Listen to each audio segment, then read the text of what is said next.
You didn't buy the dress because you needed clothes. You have a closet bursting at the hinges, suffocating under fabric you haven't touched in years. You bought the hallucination of the woman wearing that dress, that version of you who is confident, seen, and happy. But 3 days later, the package is here, the dopamine has evaporated, and you're still you, just poorer. Welcome to the loop. This is why you are broke. Chapter 1. The woman who doesn't exist. Meet the ghost haunting your bank account. The fantasy self. She doesn't hit snooze. She drinks organic matcha, not panic-induced espresso. She is poised. When you clicked purchase on that $120 yoga set, you weren't buying polyester blend. You were trying to buy her discipline. Marketing stopped selling products decades ago. That's amateur hour. Now, they sell you a superior identity. They identify the gap between your messy reality, the burnout, the clutter, and that idealized ghost. Then, they promise the product will bridge the gap. It's a lie. The gap is a feature, not a bug. It creates a permanent vacuum of inadequacy, a hollow sensation in your chest that you try to fill with cardboard boxes, only to find the item fits, but the lifestyle doesn't. Chapter 2. The Diderot Effect. The Domino. Let's go back to the 18th century. A French philosopher named Denis Diderot was gifted a scarlet silk robe. It was magnificent. But there was a problem. Standing in his dusty study, the robe made his old desk look like garbage. The contrast was painful. So, he replaced the desk. Then the rug looked dingy against the new wood. He replaced the rug. Then the art. He spiraled. This is the Diderot Effect. It's the reason you can't just buy the expensive beige sofa. The moment that sofa enters your living room, it acts as a virus. Suddenly, your Target throw pillows look cheap. They have to go. Now the lighting feels harsh. Change it. You think you are curating an aesthetic. You aren't. You are trapped in a chain reaction of dissatisfaction, engineered to never end. One upgrade delegitimizes everything else you own. Chapter 3. The Pain of Paying. Glitch. Your brain is actually wired to save money. Evolution designed you to hoard resources. When you physically hand over a $20 bill, a specific region of your brain called the insula lights up. This is the pain center, the same spot that fires when you get punched in the gut. Spending cash physically hurts. It's a survival mechanism, but corporations figured out how to bypass your biology. They invented frictionless spending. Apple Pay. One-click checkout. Buy now, pay later. By removing the physical act of handing over money, they sedated the insula. The pain center stays dark. You are swiping your phone, double-clicking a side button, and feeling absolutely nothing. They have successfully performed a lobotomy on your financial restraint.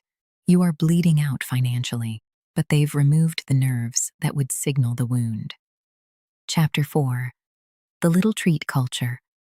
I had a bad day. I deserve a coffee. I had a good day. I need a new lip gloss.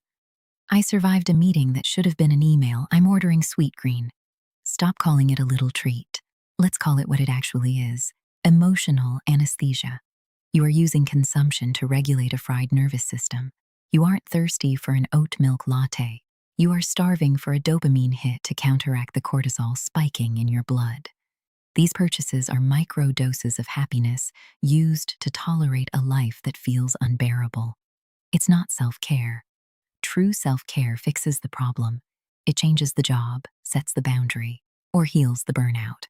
Little treat culture just numbs you long enough to get you through the next shift, while slowly draining the resources you need to actually escape. Chapter 5. The Girl Math Delusion. If I pay with cash, it's free. If I return this, I actually made money. We laugh at girl math on TikTok. It's cute. It's relatable. It is also a psychological defense mechanism called cognitive dissonance reduction. Here's the reality. You are smart. You know you shouldn't buy the $400 bag. This creates a painful mental tension between your values, financial freedom, and your actions, reckless spending. Your brain cannot handle this conflict. It triggers guilt. To survive the guilt, you have to invent a new reality. You fabricate a logic where the math works in your favor. You aren't just bad with numbers. You are actively gaslighting yourself. You construct elaborate formulas about cost per wear to avoid facing the terrifying truth. You are trading your future security for a temporary aesthetic. Chapter 6. Mimetic Desire, the Copycat. You think your taste is unique. It isn't. It's mimetic. French philosopher René Girard proved this decades ago. Human desire is not autonomous. It is copied. You don't actually want the massive Stanley Cup. A giant metal lead pipe of a cup is objectively inconvenient. You want the signal. You are competing in a silent, invisible status game within the female hierarchy. The cup signals, I am hydrated, I am current, I belong. But here is the trap. The algorithm accelerates the cycle to keep you losing. We went from clean girl to mob wife to trad wife in 6 months. It is dizzying. It is designed to be. If the standard of cool stayed the same, you would eventually catch up and stop spending. By changing the rules every week, the system ensures you remain perpetually behind, forever reaching for a status that has already moved on. Chapter 7. The Gamification of Scarcity, the Drop. It used to be a red tag that said 50% off. That doesn't work on you anymore. You're too smart for that. So they evolved. They stopped selling you discounts and started selling you victories. Enter the drop. Releasing at 9 a.m. Waitlist only. Limited edition. Watch what happens to your body when you see a countdown timer on a website. Your pupils dilate. Your heart rate syncs with the clock. You are refreshing the page like a rat in a Skinner box hitting a lever for a pellet. When you finally check out before the sold-out banner hits, you don't feel relief. You feel a rush of adrenaline. You feel like you won. This is no longer commerce. This is competitive sport. Brands have weaponized UI design. Flashing notifications.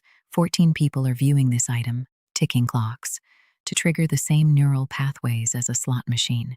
You didn't buy those sneakers because you liked the leather. You bought them because you beat the other 10,000 people trying to get them. You aren't a consumer anymore. You are a gambler, and the house always wins. Chapter 8. The Hedonic Treadmill. Here is the saddest truth of all. The joy of that new purchase has an expiration date. It lasts exactly 48 hours. Science calls this the hedonic treadmill. When you buy the luxury item, your brain releases a spike of dopamine. You feel elevated, you feel successful, but almost immediately, your brain adapts. The new purse stops being a treat and becomes your new normal. It fades into the background noise of your life. To get that same high again, you have to buy something bigger, something more expensive. You are running on a treadmill that is speeding up, sweating for a destination that does not exist. You are chasing a ghost. You are exhausting yourself to stay in the exact same place of emotional neutrality.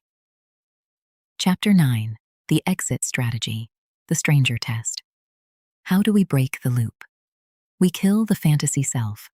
Next time you hold that dress, close your eyes. Imagine a stranger walking up to you. In one hand, they have the dress. In the other, they have the $200 in cash.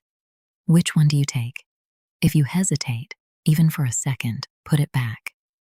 If you would take the cash, you do not want the item. You want the feeling you think the item will give you. Take the cash. Walk out of the store. Breathe.